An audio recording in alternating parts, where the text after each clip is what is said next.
Matapos mabihisan ay lumabas na sila ng CR. Paglabas nila ay nadatnan na nilang malinis ang buong opisina.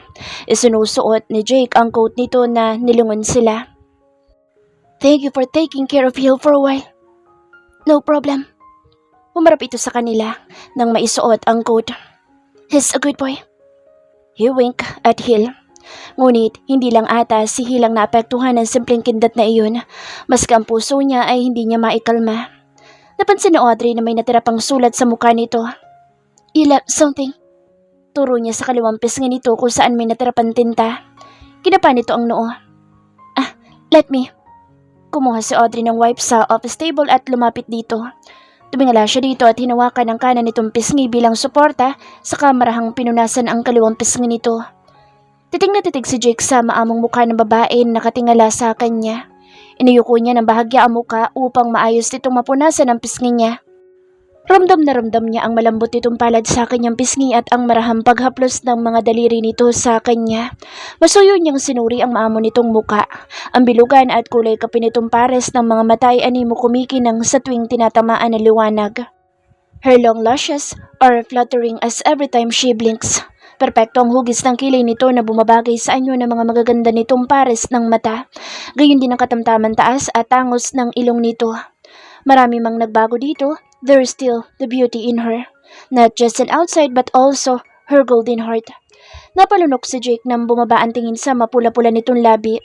Though she's wearing a lipstick, hindi may tatangging maganda ang hugis ng mga labi nito. Just like a kissed cherry. He wonders if those lips are now even more sweeter than the last time he tasted it. Nang tuluyang matanggal ni Audrey ang natitirang tinta, ay sa kanya lang naisip ang ginawang kilos. Unti-unti siyang natigilan at sinalubong ang titig nito. Halo-halo ang emosyong nararamdaman niya sa mga oras na iyon. Hindi niya mabasa ang emosyon ng lalaki sa mga mata nito dahil nagkanda-gulo-gulo na rin ang isip niya sa mga bagay-bagay tuwing napapatitig sa mga magaganda nitong mata. She can feel his warm cheeks under her palm. Ibababa na sana niya ang kamay nang agad nitong hulihin iyon at hawakan siya sa palapulsuhan. Pilit niyang kinakalma ang nagwawalang puso ngunit traidor ito at mas lalo pang nagwala nang makitang bumaba ang mga tingin nito sa kanyang labi. "Mom? Dad?" Parang binuhusan ng malamig na tubig ang dalawa at agad na naglayo sa isa't isa. "You're like the characters in a book I once read, The Beauty and the Beast, where the beast became a prince as he found the beauty." Manghang wika nito habang nakatingin sa dalawa. Bahagyang napatawa si Jake sa tinugon ng bata. Right, he's the beast and her the beauty. Nilingon niya ang namumulang babae. "Well, indeed a beauty. She's the only woman who can bring the dangerous man inside him." Nilapitan ni Audrey si Hill. "Really? You think I'm that pretty to be the princess in the story?" Nais niyang ikubli ang pamumula sa mukha dahil sa kahihiyan. Hill nod. "Thank you." Bahagya niyang kinurot ang pisngi nito. "We're going to have more fun today. Mommy is going to treat you everywhere you want." "Really?" Jolly as he is, he excitedly jumps into excitement. Tango niya na mas ikinasigla nito. "Can we also include Daddy?" Tigil nito sa pagtalon-talon sa tuwa. Agad na lumipad ang tingin ni Audrey sa lalaki sa kanyang likuran. "Well, Mom, please." He cutely begged. "If Mr. Sandoval is that, count me in." "Yay!" Muling nagtatalon sa tuwa si Hill. "We should have a lunch first." Ani Jake at pinabuksan sila ng pinto. Nang makalabas ay agad silang nilapitan ni Maya. "Reserve us a table for lunch in a restaurant." Utos ni Jake sa secretary. "Family lunch po?" Nakangiting tanong ni Maya. Yes, we're going to have a family lunch." Ganadong wika ni Hill. "Alright then, a family lunch to reserve." Todong iting saad ni Maya. "Ako na pong bahala, Mr. Sandoval." Tango nito sa amo. "Thanks, Maya." Naitikom na lang ni Audrey ang bibig at sumunod sa dalawang lalaki nagpatiun na ng maglakad. Hindi na niya mapigilan ang dalawa. Iiling-iling na humabol siya sa mga ito. "Jake Sandoval. This way, sir." The attendant assisted them to their reserved table. Agad na inukupan ni Hill ang isang upuan. Uupo na sana siya nang ipaghila siya ni Jake. nang mauupuan. Thank you. Umupo na rin ito sa kaharap na upuan. The waiters started to serve them food. Napapagitnaan sila ni Hill, kaya salitan sila ni Jake sa pagsubo ng pagkain dito. Say, honey. Tutok niya ng kutsarang may pagkain dito. I'm still chewing, mommy. Why not give it to daddy? Napalingon siya kay Jake na umiinom ng tubig sa baso. Maybe he's full already. Ibababa niya sana ang kutsara. Are you dead? Tanong ni Hill. No, I'm not. He said while smirking at her. Tila mansanas na agad na namula ang pisngi ni Audrey. Ba't may gana pang umisi ang moko? Hindi niya ba alam kung gaano ka-awkward sa akin ito? Say, Dad. Turo ni Hill. Nanunuyang tumingin sa kanya si Jake.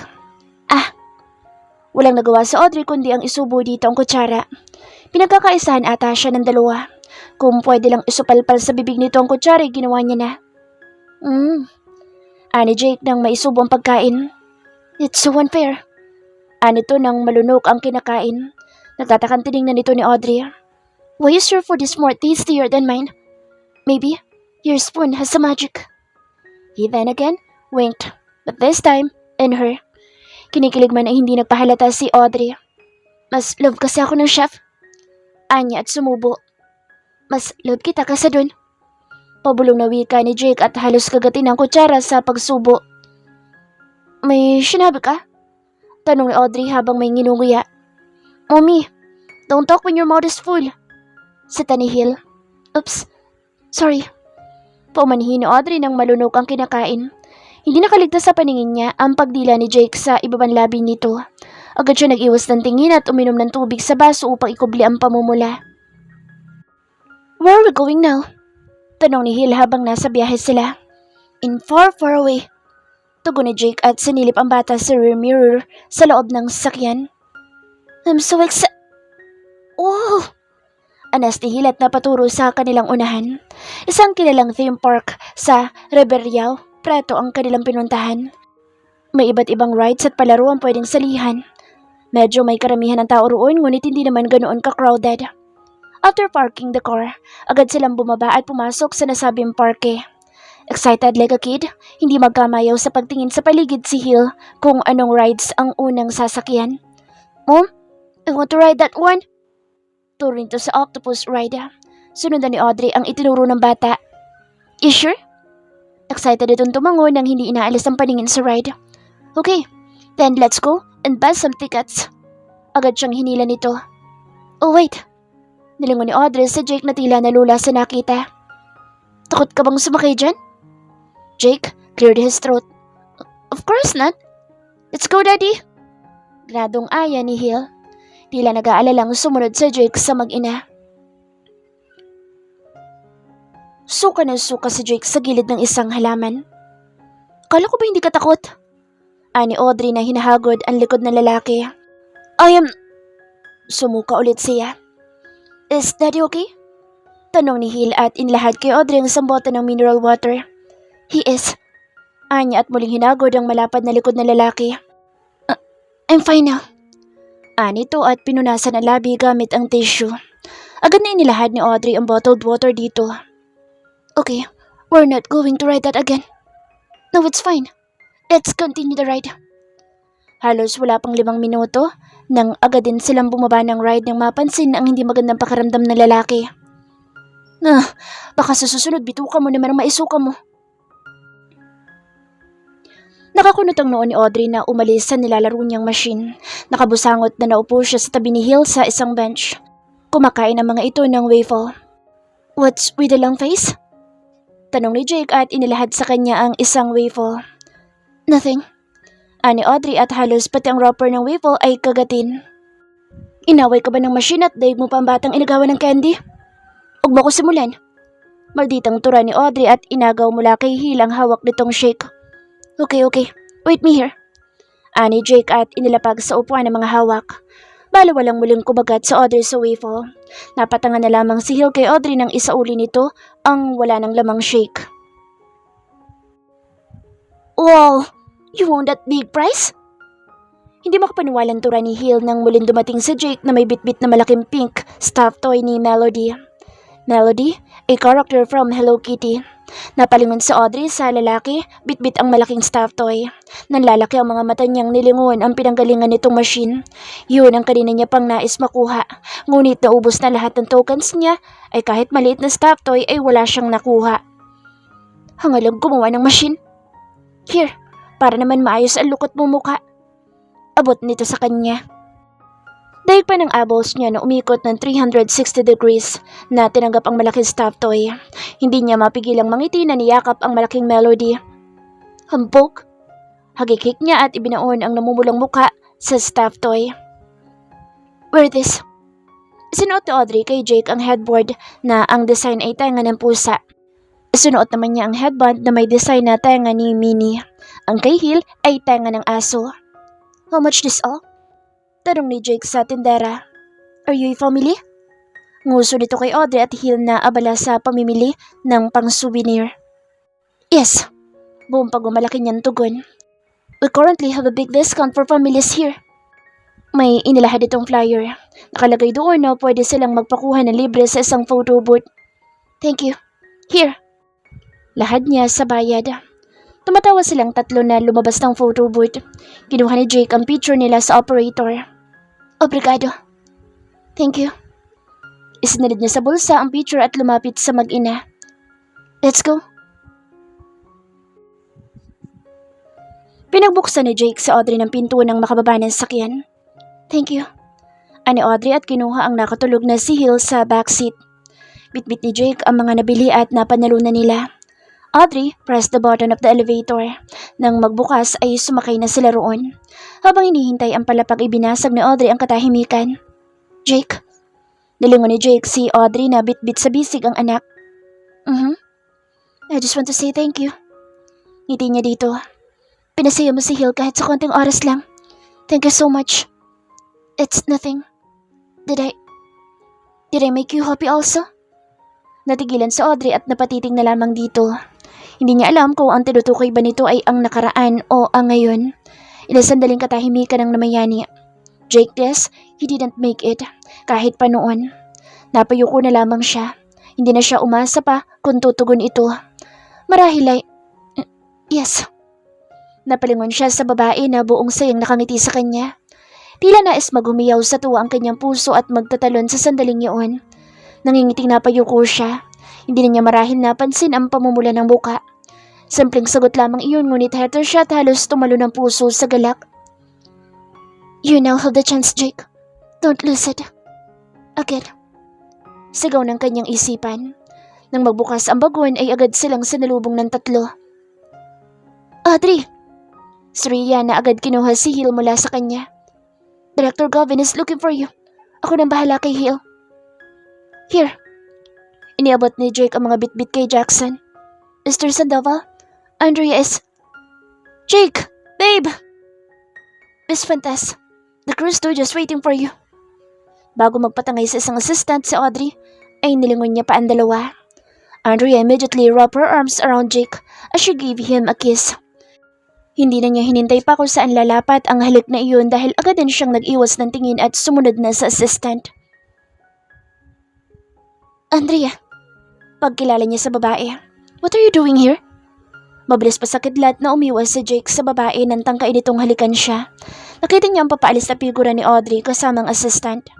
Pouting her heart-shaped lips, Andrea looked at Jake with disappointment. I'm here to visit you. Halukip-kip nito. Sunundan ang tinatanaw na lalaki. Well, I appreciate your effort for coming here. Let's go to my office. Aya ni Jake sa babae at sanay niya san si Maya. Agad naman na tumango si Maya sa amo. This way. Miss Del Juanco. Turo nito sa direksyon. Sa uling pagkakataon ay tinanaw ni Jake ang papalayong figura ni Audrey bago ito tuluyang lumiko ng pasilyo. Hindi nakaligtas sa paningin ni Andrea ang paghabol ng tingin ni Jake sa babae. Who's this woman in your life, Jake? Hindi mahinuha ni Andrea ang dapat na maramdaman ngunit may kutob siyang may kung anong interesanteng bagay siyang dapat na malaman. Miss Andrea? Napalingon siya kay Maya na naghihintay sa kanya. Yes. Sunod niya dito. Nakaupo si Audrey sa harap ng vanity mirror habang inaayusan ng mga artist. Masyado nga atang napahaba ang oras ng pagsasaya nila at nalate siya ng 30 minutos sa napag-usapan. Close your eyes. Utos ng makeup artist. Ipinikit niya ang mga mata gaya na sabi. Agad na rumihistro sa kanyang isipan ang mukha ng lalaki. His gentle smile while talking to Hill. His masculine jaws that can intimidate other men. His sexy lips while licking the ice cream. His gorgeous eyes whenever he looks at her. And the shock in his face when he saw the woman, Andrea. Napamulat at napakapit ng mahigpit si Audrey sa armrest ng upuan nang maalala ang tagpong iyon. My God, you nearly gave me a heart attack. Ani ng artist sa pagkagulat at napahawak pa sa dibdib nito. Animo para siyang bangkay na nabuhay. Naiinis siya sa sarili at wala man lang nagawa ng mga oras na iyon. Ang pagyakap at paghalik ng Andrea na iyon sa lalaki. Nais niyang hilahin ito at ilayo kay Jake. Sino ba itong babaeng ito? Naiiratan niyang tanong sa sarili. Malamang ay hindi lang naman siya ang babae sa buhay ni Jake. Matapos ang nakalipas na mga taon, maaaring marami pa itong nakakasalamuhan na hindi hamak na mas maganda at mataas ang narating kaysa sa kanya. Nais niyang mainis sa sarili at hindi man lang niya may paglaban ng sarili sa iba. Pakiramdam niya ay natapakan ng kanyang dignidad na may kung sino na lamang ang mabilis na umagaw sa sandali niyang kasiyahan. You have a problem? Tanong ng makeup artist sa kanya. Nothing. I'm sorry if I've scared you. Ngiting paumanhin niya dito at umayos ng pagkakaupo. Hindi niya mapigilan ang pamumuo ng inis. Inis sa kanyang sarili at kay Jake. Wala namang malay si Andrea na may kung anong ginagawa ang nobyo nito dito sa Brazil. Boyfriend, huh? She proclaimed. Mas lalo pang nakadagdag sa inis niya nang hindi man lang sinasabi sa kanya ni Jake na may karelasyon pala ito. Oh well, ano bang pakialam niya kung may iba na itong karelasyon? Ang sa kanya lang ay baka isipin ng girlfriend nito na inaagaw niya si Jake. She then stopped when she remembered someone. Mariin niyang ipinikit ang mata. Tila'y sinasakal siya ng kanyang nakaraan at muli itong nauulit. Audrey, are you alright?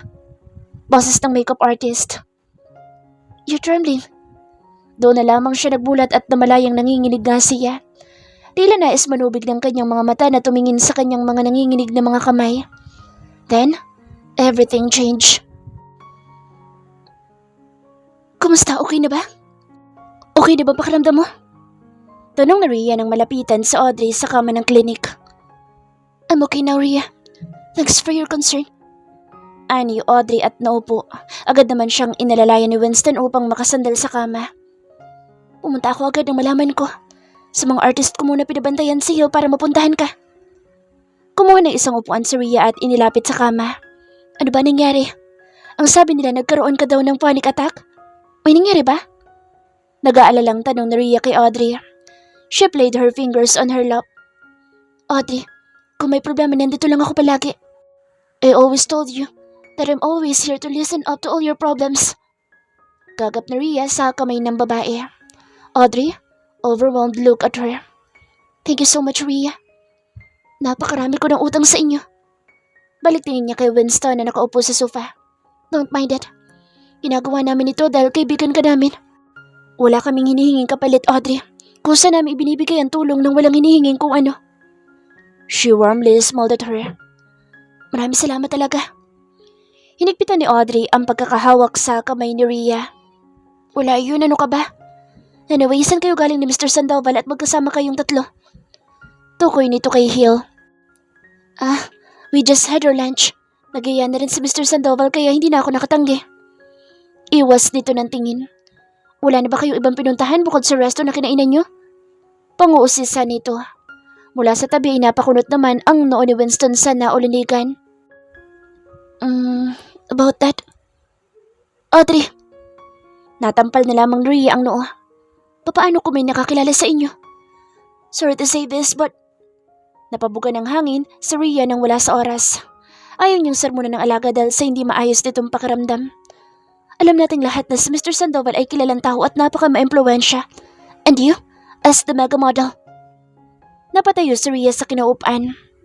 Audrey, sana naman naisip mo rin. Malaking iskandalo ito kapag nagkataon. Anumang oras o araw ay pwedeng nasa headline na kayo ng mga balita. And oh my God, isa naman niyo pa si Hill. Ano na lamang ang isipin ng iba o ng mga nakakitang magkasama kayo? I know, and I'm really, really sorry. We're in a showbiz career, Audrey. Huwag mo sanang kalimutan. All things matter to us, kahit pa na konti o katiting na problema lang yan. You know, small holes grow. Kabit balikat nito. Hindi lang iisang pangalan na maaaring masira. Madadamay din ang iba. I'm really, really, really sorry for the action I have done. Hindi ko inisip ang maaaring idulot ng ginawa ko sa iba. I'm so selfish and sorry. Nakayukom pa umanihin ni Audrey. Lumapit dito si Rhea at niyakap ang babae. I understand. Muling naupo si Rhea sa upuan. Now, back to the topic. What happened to you back there?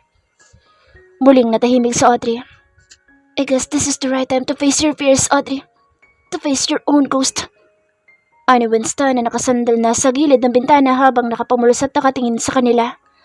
Nagtatakang napalingon si Rhea kay Winston pabalik kay Audrey. I don't understand. Naguguluhang tura ni Rhea. Napabuga ng malalim na hininga sa Audrey at ginagap ang kamay ni Rhea na nakapatong sa gilid ng kama. I'm really sorry if I hide this to you. Bigla ay tumambol ang kaba kay Rhea. I was a married woman before you met me. What do you mean? Jake Sandoval. Tumingin siya kay Winston. Tumango ito tinarap ang nakasaradong bintana ng silid. He was my husband. My ex-husband. Hindi makaapuhap ng sasabihin si Rhea at pinaglipat-lipat ang tingin kay Winston at Audrey. Rhea. Mr. Sandoval? Your ex-husband?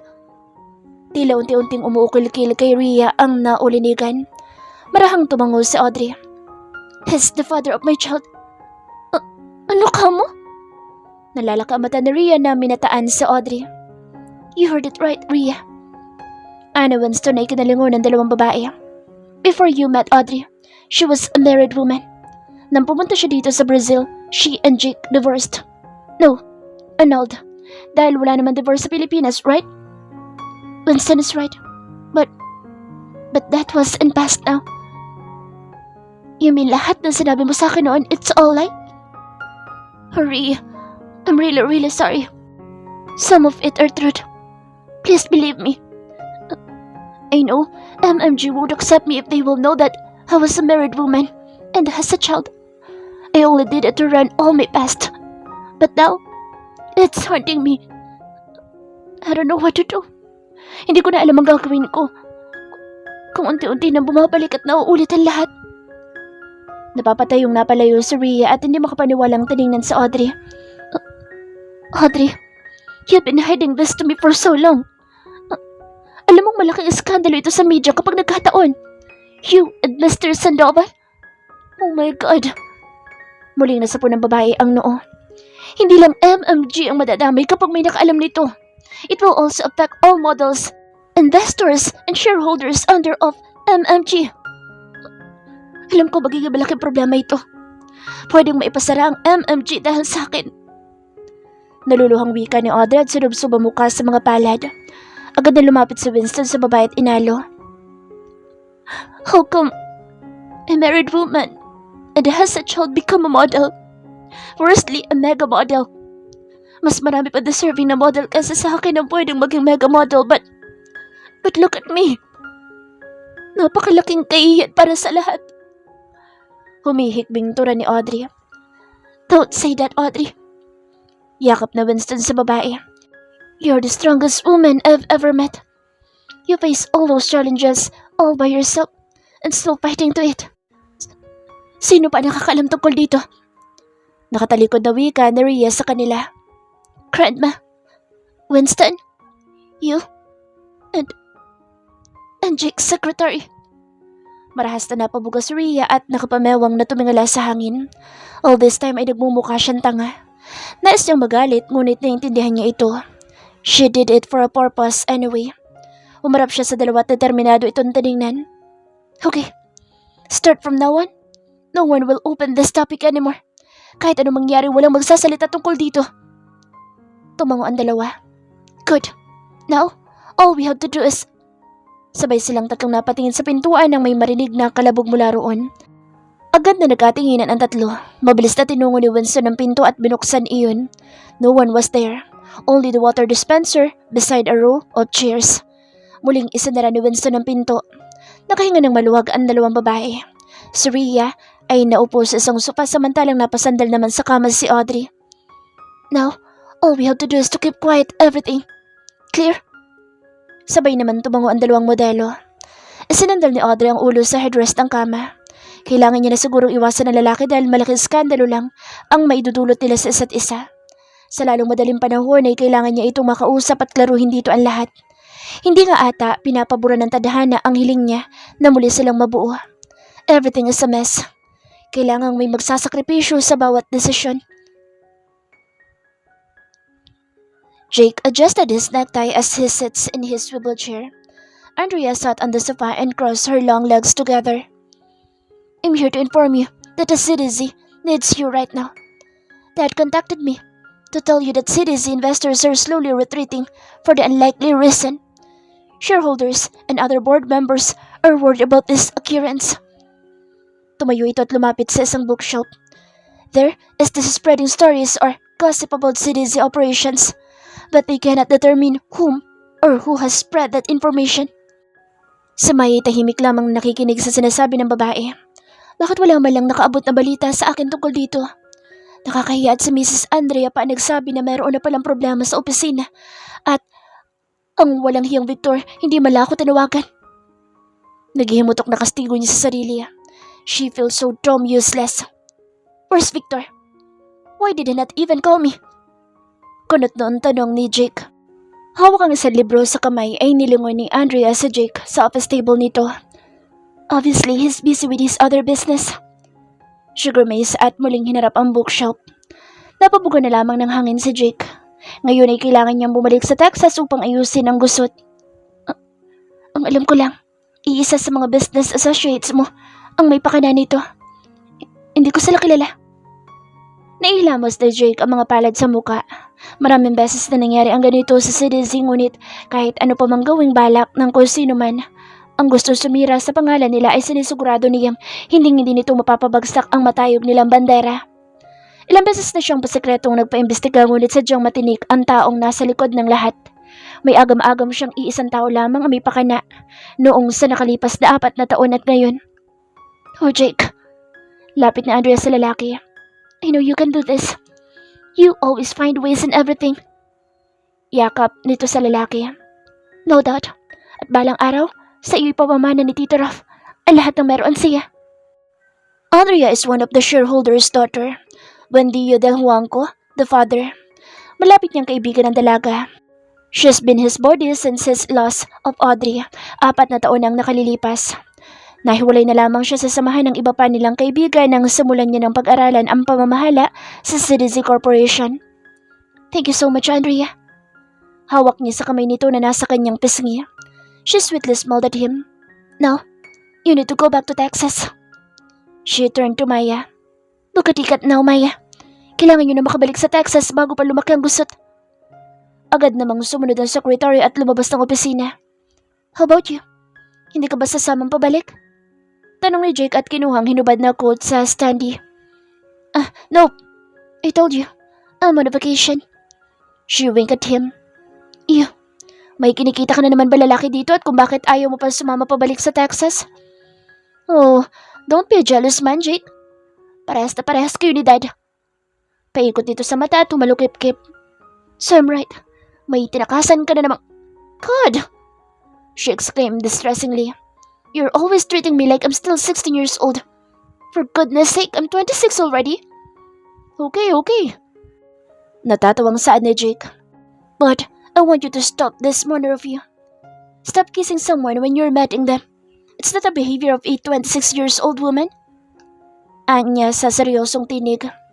It's just my way of greeting. Pagtatanggol nito sa sarili. Still, hindi pa rin magandang tingnan. Papaano kung may asawa na pala basta mo nalang hinalikan? Well, it's their problem, not mine. Kabit balikat nitong saad. Andrea! Nagbabantang tinig ni Jake. Alright. My God, you're acting like my dad. She murmured. Anyway, who's this Audrey Atienza Fuentes? You know, she's the mega model because of her face all over the billboards, TVs and magazines. But there's something about her that relates about you. Naniningkit nitong minataan siya. Muling napabuntong hininga si Jake. I'm bringing her back to my life. Nalalaka mga matang tiningnan siya ni Andrea. You mean, she's the woman you've been talking about to us? Tumango si Jake at inayos ang pagkakasuot na pambisig na relo. Wow! Hindi makapaniwalang tura nito. Sir? Katok ni Maya mula sa pinto at sumungaw mula roon. The tickets are now ready. We're going exactly 4 p.m. at the airport for the departure. But I suggest to travel early. Baka po kasi maipit tayo sa traffic. Like Philippines, Brazil is also known for the struggle in the state of traveling. The traffic. Thank you, Maya. Just tell Mr. Tackleson we will be back after this. Tell him we're in a rush and I can't say my goodbyes personally. Copy, sir. Let's go then. And you? Baling niya kay Andrea. I'm going with my friends. Pumunta lang naman ako dito para sabihin ng balita sa iyo. Don't worry. Thanks a lot, Andrea. I owe you one. Anya dito at nagpaalam na.